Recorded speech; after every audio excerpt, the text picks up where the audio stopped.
Okay, year 10. So what we're going to be doing this week is I would like you to research the work of an artist called Mark Powell.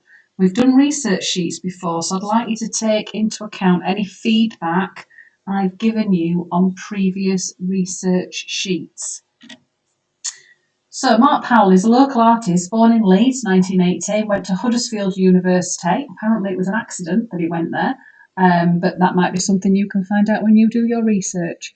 We're splitting this down into the 3 lessons, so I'll have had a meeting with you this morning. If you weren't there, there is a meeting every Tuesday morning at 11:20 so that I can introduce that week's work. So what I'd like you to start off with in Tuesday's lesson, spend about an hour looking at what you can find out about the artist and his work. Now this is the thing, you need to remember to read information and make notes on the things that you've found out. So we do want a bit of information about him, who he is, what inspires him, why he works the way that he does. There are 2 links at the bottom of this slide for you to go and have a look at. One of them is an interview, which is always a really good thing to read because that's from the artist's mouth directly, so you know it's truthful. So remember to read the information, write it in your own words, but then also the bit that quite a few of you keep missing out on is your opinion about his work. Now you've found out that stuff about him, what do you actually think about his work? And it's not just one sentence, oh, I like it, or it's interesting, or it's unique. I want to know why. Why do you like it? Why is it unique? Why don't you like it? So you need to start expanding that little bit of information. So on Tuesday, making lots and lots of notes. On Wednesday's lesson, I'd like you to start to think about how you're going to present this research and ideas. So you can either create it on a slide, Google slide or PowerPoint, or if you've got the ability to print things out at home, you might want to print things out and actually present it on paper. Then Thursday's lesson, you're going to finish your presentation and hand it in. So that's either handing in the slides or taking a photograph of what you've done and handing that in as well.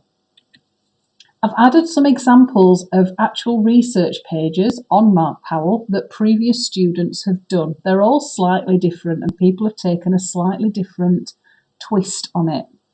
I do expect you to include the title, so his name, some of his images, find a range of them. So the one that's at the bottom right of your screen, which is this one here, doesn't give you enough images. There's one image and a copy. It doesn't really tell me visually a lot about his work, whereas these ones we've got a range of images that have been found. The annotation, there should be more visual than annotation. So get your images a decent size so that we can see them. So visually I can see what you're interested in. Your opinion, and then I'd like you to choose one of his pieces of work, or at least one, and have a go at doing your own copy. Now that could be a copy of a section, so it could be an eye or the whole face, or you may draw the whole face, but just do some mark making in his style on a section. If you're going to do it on a slide on a computer, you can still think about the background. So a lot of these are all tea stained because his work has that sort of vintage sort of feel to it. There's no reason why you can't choose that sort of colour for your background, or actually Google tea stained paper and copy and paste a background in. Think about the colours that you're going to use, the layout. It can still be laid out like a sketchbook. So some of these have got pieces of paper in the background, like borders and things like that. You can create squares of colour and then do your text in front. Think about your style of font, the size of the font, and then once you've done a copy of one of his pictures, take a photograph of it and upload that as well. So I really want to see you start pushing these research pages. A lot of you have got the start, but I want to see this moved forward. This is a 3-hour piece of work, so make it look like you've spent 3 hours on it. Remember, as I'm saying all the time, this goes towards your final mark.